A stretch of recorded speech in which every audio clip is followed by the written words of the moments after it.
I want to make a video for you guys so that you can see and remember how to use R a little bit in some ways that we've talked about and how to use R in a lot of new ways. I apologize that this video is likely to be a little bit long, but I think it's going to be really helpful for you, and you can always pause and replay and play as many times as you want so that you really feel ready and know how to use the software.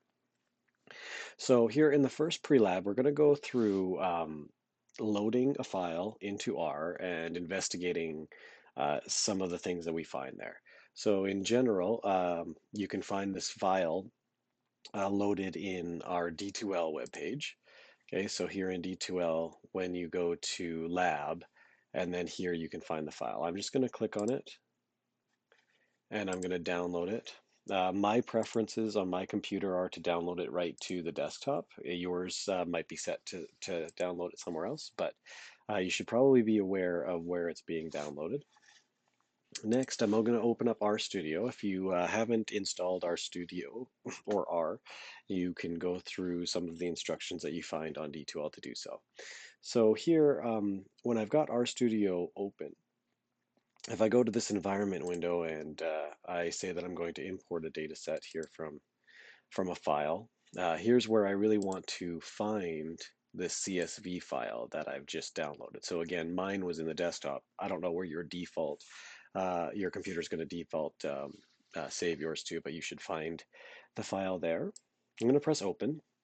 And here, RStudio gives you a little bit of a preview of what the file looked like to it and how it's planning on displaying the file to you. And so there's a few things that need to be fixed here. One thing is here it's saying this is what the name, this is the name of the file that R is going to use, and that's really long. I don't really want to use a file name that's so long. So I think I'm just going to, you can call it whatever you want. I'm just going to call mine data1. You can call yours data1 if you like as well. Then there's some other things to fix up here. So here, some of the settings. It looks like the file has some labels or words, but currently R is not recognizing those as headings. It says it doesn't think it has headings, so it's added this V1 for vertical 1, vertical 2, and vertical 3. And when I say yes, it does have headings. Now it's actually using these little text strings as the headings, and I'm much more comfortable with that. I want here the labels to just be these text strings and then the actual values to be recorded underneath. There are some other options here that I don't need to really mess with too much. It's just asking here when the original file has commas and has periods or decimals, how to handle that. It's actually understood how to handle that correctly. So we've got our first column, which is here if you're a male, that's represented as a 0, and if you're a female, it's represented as a 1. You've got this person's GPA, and here a 0 for if they haven't been using marijuana and a 1 for if they have been using marijuana. So at this point, I'm going to click import, which is going to create a data frame that I've just called data1 with this information in it. Okay, so it's done that.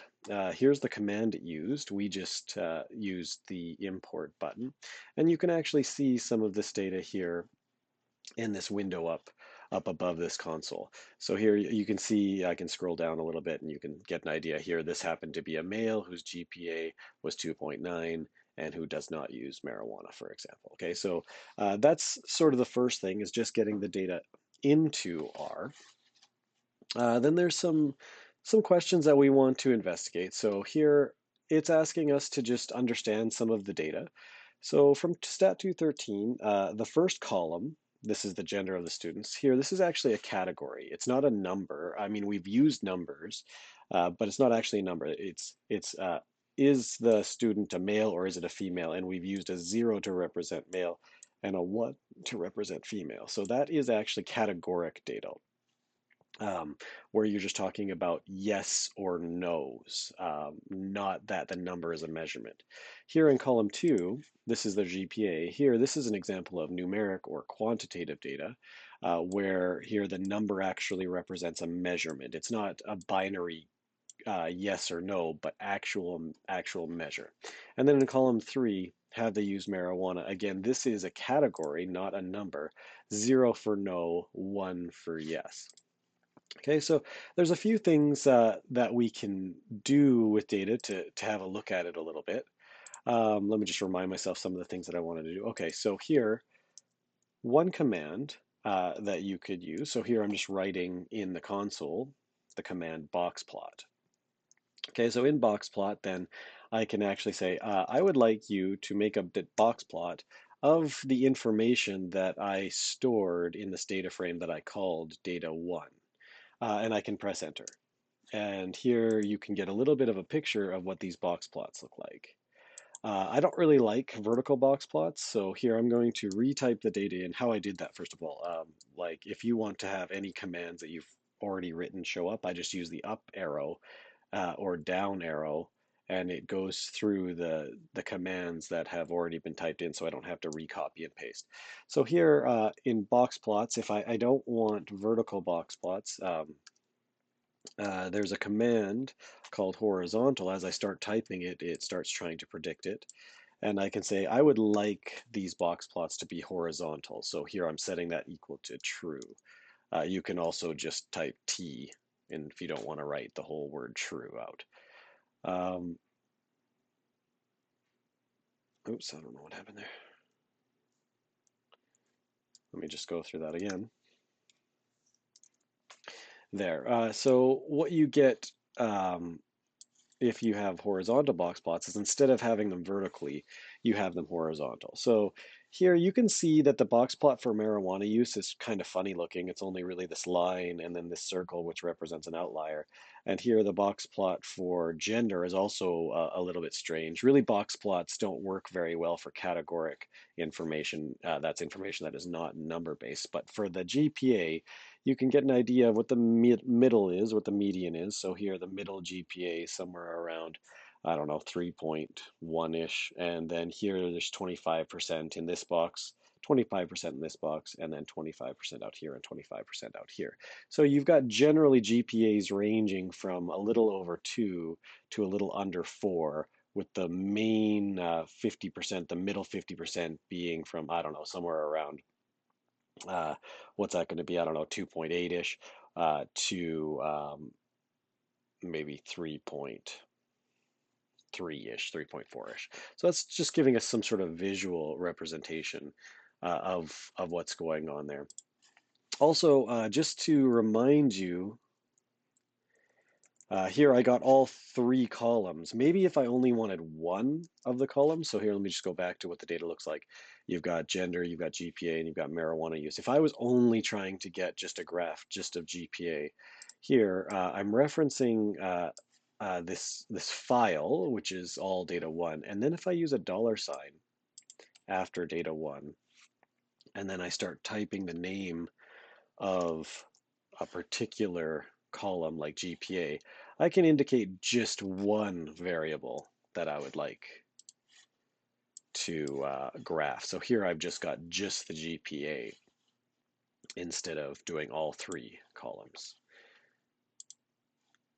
Okay, another way of visually representing what's going on here is also with something called a histogram. So here, this is called a box plot.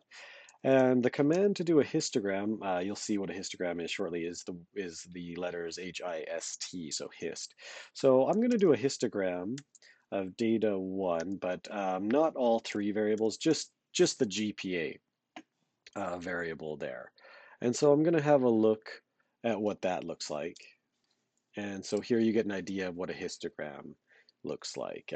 This is like sort of like a bar chart sort of thing that's representing here, in this case, frequency, the number of data that falls between this range.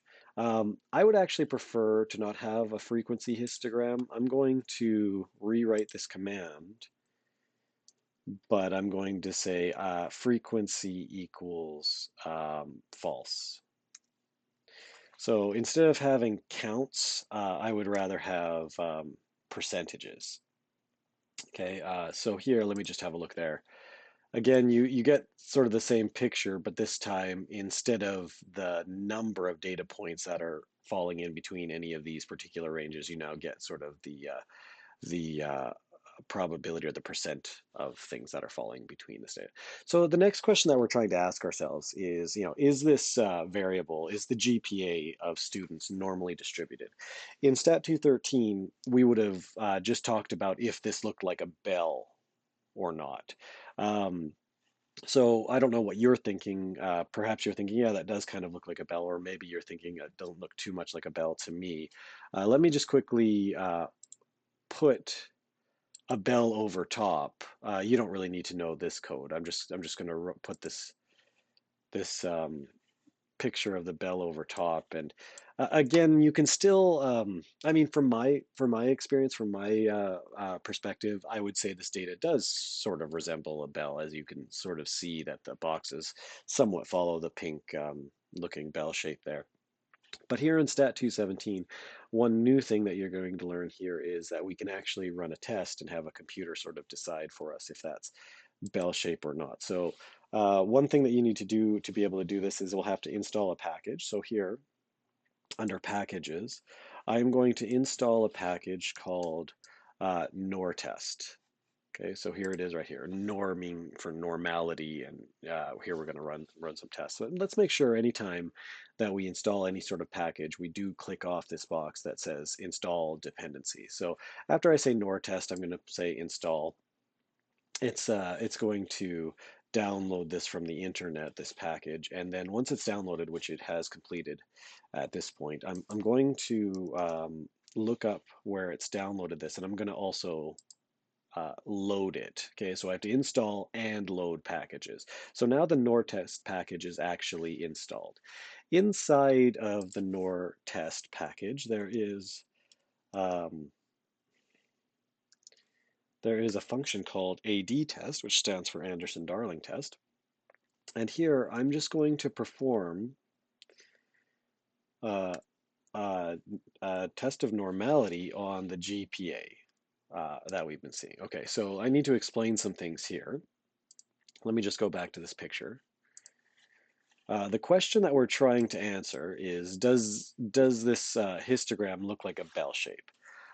So without getting too much into it, we're going to talk about more about this in the class, but basically here, if you look at this value called the p-value, if this p-value is big, then that's suggesting that the histogram is in fact normal. If it's small, then it's saying it's not.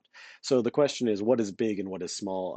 For the most part, if it's bigger than 0.05, which in this case that would be true. So here I've got 0.16 instead of 0.05. So it's pretty big, meaning that this data actually does in fact look normally distributed, okay, which is really important if we want to use things like the central limit theorem. So here, what this Anderson-Darling normality test is saying right here is that yes, we can probably trust that this data is relatively normally distributed. Let me just make sure that I've doing the things that I want to be doing. Okay, so yeah, so here is the data in column 2 normal. Did that histogram look sort of bell-shaped? If the p-value is bigger than 0.05, let's say it's normal. If it's smaller than 0.05, let's say it's not normal. And in this case, we've got a p-value that's bigger than 0.05, so we can say that it kind of is normal. Other things about how to sort of start gauging what this data actually means. Okay, so here I can also use another command called sum, which means I'm going to add the data here in this first column, the gender male column. Okay, so here I just put data, and also I guess here's a quick trick. If you start writing the words and then you press tab, uh, uh, RStudio is going to start trying to predict what it thinks you might be trying to write. I'm trying to write data one, and then here $sign, and then it's popping up which three possibilities. I don't want to type all this out, so I'm just going to click it. And then here, what this is saying is if I added up this entire column, here it's only zeros and ones, so the zeros wouldn't do anything, and the ones add to 54, which means there are 54, and you can see the total number is 101. I could also have counted the total number in that column by using the command length as well. So here, if I say, what was the length of this vector or this column?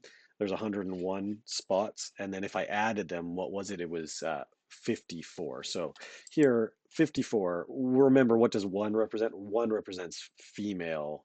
So here, what's the proportion of females out of how many people I asked? It was 54 out of 101. How many males does that mean that there are? Well, if we had 101 in total and you subtract 54, then I guess there are 47 males out of the 101. So here's the proportion of females and here's the proportion of males. Those are good things to do when you've got proportions or categorical data.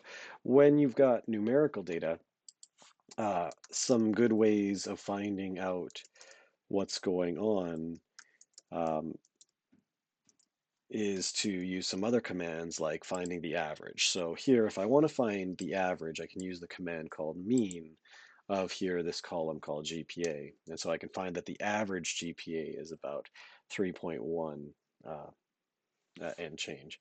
If you're looking for the standard deviation, the command in R is SD.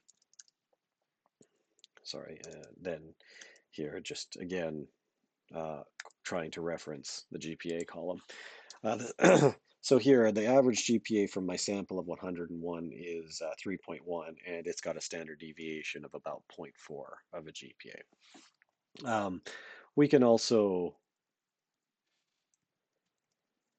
look at the proportion of people who've used marijuana in the last year just by targeting that column. So here you've got 25 out of the, again, 101 data. So it looks like about 25% of the people that we sampled said that they've used marijuana in the last year or whatever that question was asking. So we've done a lot of sort of trying to figure out what's going on. A lot of that, what we've done here is actually Stat 213 material. Where we're going now is here, let me just put this question. Somebody is kind of wondering, they're wanting to investigate if the average GPA is at least a B plus. So somebody has thrown that out there. This is what we're doing here now in Stat 217, which is a hypothesis test. So here we're trying to figure out if something's at least a B plus. What's a B plus? I guess it's 3.3, GPA of 3.3. So is the average, well, what was the average? Here, the average was 3.1. Is this at least as big as 3.3? If you're just looking at the numbers, the answer is obviously no. I mean, 3.1 is not bigger or equal to 3.3. But is it close? That's what we're really trying to get at. So writing this as a hypothesis, we've been practicing this in class a little bit. There's the null hypothesis and the alternative hypothesis. And we've seen that the word usage here is the at least. That means greater than or equal. Anything with the equal sign, of course, has to go into the null. So here we're saying is mu at least or bigger than or equal to 3.3 versus here in the alternative is mu less than 3.3. So this is one way that you can write the hypothesis. You can also write the hypothesis this way, which is that you can always just use the equal sign in the null hypothesis. However, the alternative hypothesis must be written as less than, as the complementary sign to the greater than or equal to.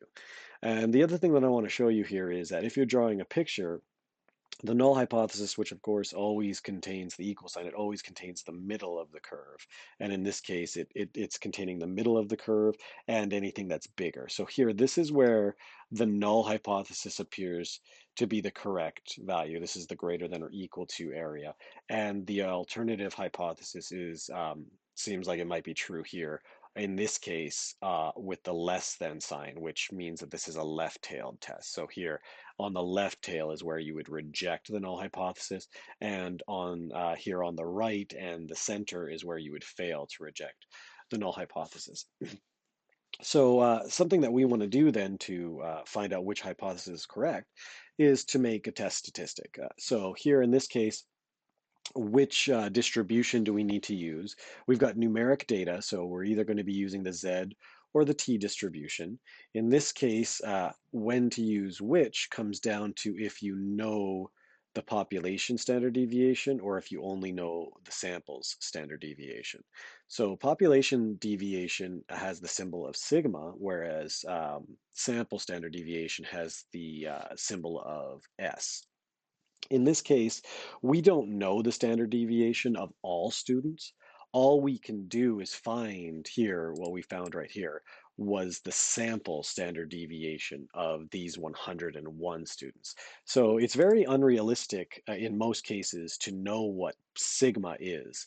Usually, you don't know what the standard deviation of all students who have ever taken any classes is. You can just settle for what the standard deviation of the sample that you've selected is. So here, because I do not know sigma, I should be using t-distribution. Okay, so I want to find what's called the test statistic. That's using this formula here, that's x bar minus mu over s and all over root n. So x bar, again, what does x bar mean? That is the sample's average. So here, this is my sample of 101 students, and I found what the average was right there. That's x bar. Mu is the hypothesized value. So here, this is the value that we are comparing x bar to. So x bar was 3.1-ish here, and then mu is assumed to be 3.3. So I'm going to slap in 3.3 there. The standard deviation of the sample we found here by finding the standard deviation of all of these values.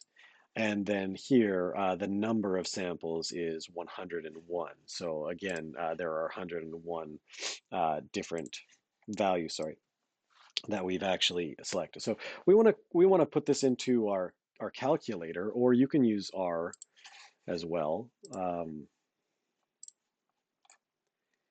I typed this in. I used some brackets just to be careful. I'm just going to type it in there and I'm going to press enter. So instead of using the square root, I just said the power of 0.5 is the same thing as taking the square root. So I found the test statistic of negative 4.8. Okay, so I'll try and visualize this for you here. So here the center value is 0. And then here we just found that the test statistic is negative 4.8. So I don't know where that is, but it's somewhere out here. And what we really need to do is find exactly where these values are. So here, here's some commands. Let's try them. We know that the distribution is t, and we're trying to find here the area that's on the left of the value negative 4.8, where the degree of freedom is n minus 1, and n is 101. So here the degree of freedom is 101 minus 1. So the degree of freedom is 100. So let me just find what that value is by writing this command, pt. And so you can see what the area or the probability is actually quite small. And here, when you're trying to find the rejection region, then the rejection region is how much error we're allowing. So that's an area, and then we want to see the value that corresponds to that. So that's with the Q command, not with the P command. So here you've got the Q command of 0.05 and with 100 degrees of freedom. Okay, so here I've got some values popped up, but you know, hopefully from Stat 213 you know what these values mean, but it's kind of hard to understand what these mean without visualization. So I want to show you something visually just so that we can sort of catch up here. I'm going to use this graph to just show you what this looks like. First of all, we've decided that this is a left-tailed test. You might be asking yourself, how did we know that it was a left-tailed test? Let me just remind you that we can find what the tail of the test is from looking at the alternative hypothesis. If you've got the less than sign in the alternative, then it's a left-tailed test. If you had a greater than sign in the alternative, then it would be a right-tailed test. And if you had a not equal to sign in the alternative, then it would be a two-tailed test. So here we've got a left-tailed test. We are using the t-distribution because we don't know what sigma, the population standard deviation, is. We only know what the sample standard deviation. So as we're using t, the degrees of freedom is 101 minus 1. So that's going to be 100. And here I want to just do two separate things. Okay, so here, when you're talking about the significance level, that is alpha, that's the amount of error that you're letting yourself have. Then if you put 5%, so here this is this red shaded region is 5% of this whole area under the curve, then the value that corresponds with this 5%, so here this blue line here, is at the number negative 1.66. So that is called the critical value. The reason that that's called the critical value is if you find that your test statistic is on the left side of negative 1.66, on the left side of this blue value, that means you're going to reject the null hypothesis. And if your test statistic is on the right side of this blue line, then you'll fail to reject. So just like this picture that I've drawn here, what significance level does, what the alpha level does is decide for you where the null hypothesis is going to be rejected and where the null hypothesis is going to be accepted or failed to reject. So in this particular case, when you've got 100 degrees of freedom and you're using the t-distribution, and here your level of significance is 5%, if the test statistic is less than negative 1.66 over here on the left, then we'll reject. And if it's greater than negative 1.6 on the right, then we'll fail to reject. We can see right now that our test statistic is actually negative 4.8. So here, this is negative 1.66, and our value is negative 4.8. So somewhere around here, which means that we should reject the null hypothesis. So here we are well inside the rejection region, which really means we need to reject the rejection region. Let me just put some of that visually on this map here. So we found the test statistic to be negative 4.8. Let's see, let me just get a few more digits here, copy that, and I'll paste it in here. Okay, so that's the test statistic, and I'm just going to put this onto this picture. So here you can see that our test statistic is, as I said, way over here in the rejection region. So here the test statistic is being represented by this yellow line. It's certainly in the rejection region. Like, I mean, if we had gotten some other values, here I've gone a little bit quickly, but if we had gotten a test statistic of negative 0.005, or something like that, then you can see here's an example of where the test statistic is actually not in the rejection region, meaning that you would fail to reject. But that's not the case. That's not what we got. What we got was this. So here, really what we're saying is we would reject the null hypothesis. The other value that we calculated, the other value that we calculated here was this here, the area on the left of the test statistic. So let me just remove what the critical value looks like. This is the critical value and alpha. Let me just remove that. Here, what we calculated was, this is the test statistic, which was a value of negative 4.8. And the area that's on the left, so here you can't even see it, it's not even visible, but this area under the curve here, which is 0.00000, so 5 zeros and then 2. So here, this is scientific notation. It means that there were here five, you have to move the decimal over here 6 times. So there'd be 5 zeros and then a 2. So very, very small area. So that probability is called the p-value. So p-value is the area that's associated with test statistic. And here, alpha is the area that's associated with critical value. So you've got two things going on here. You've got two areas. So here's an area, and this happens to be the area that's associated with test statistic. This came from your sample. This is called the p-value, and this is called the test statistic. And then you've got another area, which is alpha, and it's associated with the value called critical value. So you've got two areas, p-value and alpha, and two values, that is test statistic and critical value. Okay, so there are two ways really then of making your decision. When your test statistic is in the rejection region, which means it's on the outside part of a critical value, then we know that we'd reject the null hypothesis. The other way that you can do this is not by comparing values, that's called the critical value approach, but we could also compare areas. So anytime that the p-value area is smaller than the alpha area, that is when we reject the null hypothesis. So if p-value is smaller than alpha, that's when we reject the null hypothesis. Okay, this question goes on to ask us to write the p-value as a probability expression. Okay, so what this means, I'm just going to try and explain in mathematical notation this picture that we've got here. Let me just only have the test statistic and its p-value. So what we're saying here is this distribution is the t distribution. It's the t distribution with 100 degrees of freedom. Okay, so we start with that. The probability of the t distribution with 100 degrees of freedom. Okay, so first what we're just saying is, what is this curve called? And then we're saying, okay, the test statistic itself happened to be this value. Again, where did that value come from? Maybe if you've forgotten, the value came from this formula here. That's x bar minus mu over s and root n divided by root n. So here, this is where we got this number from.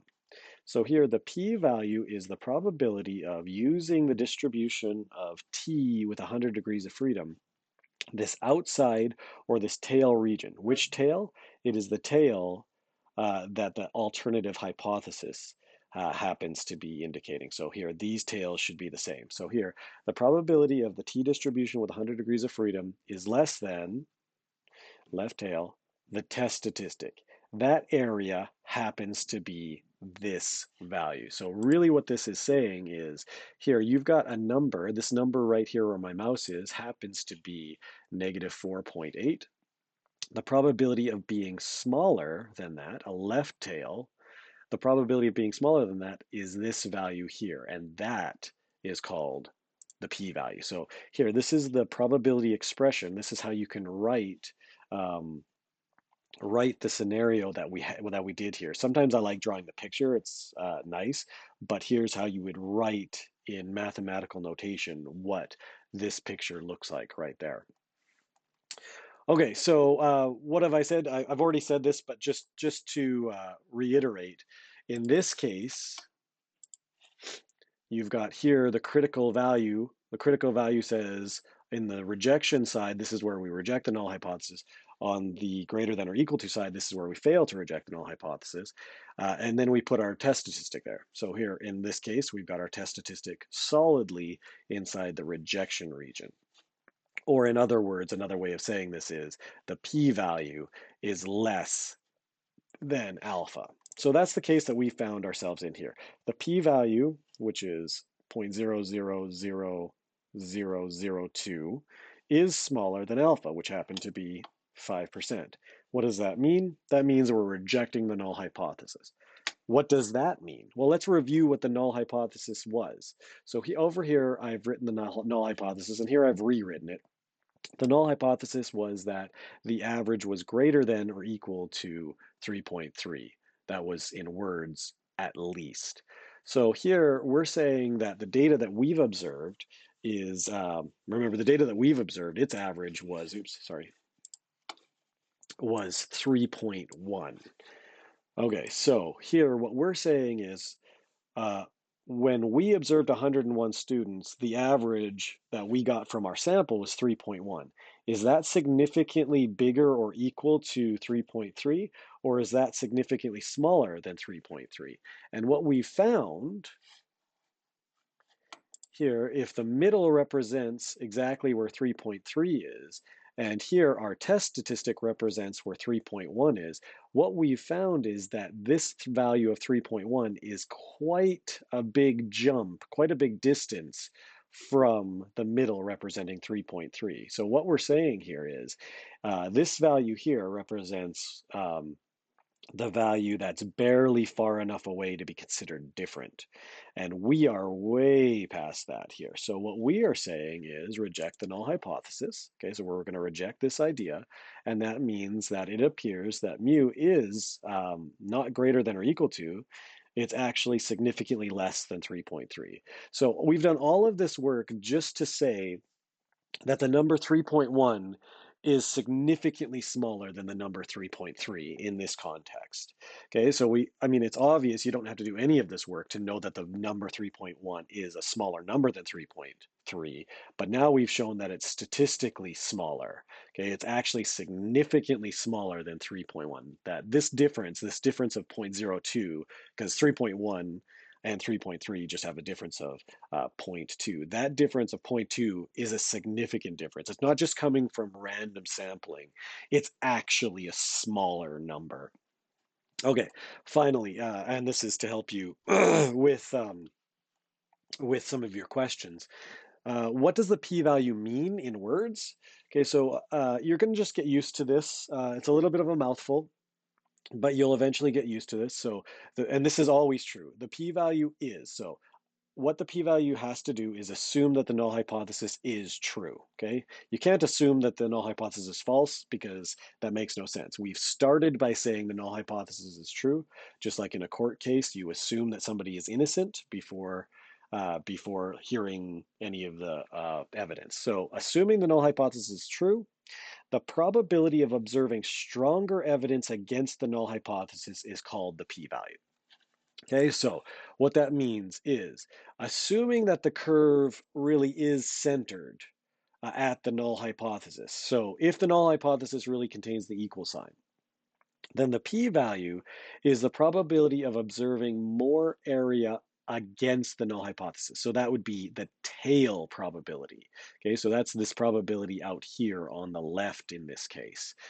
So here the tail probability is the p-value. So assuming the null hypothesis is true, the probability of observing any test statistic that is stronger evidence against the null hypothesis, against farther away from the center, that is what the p-value is called.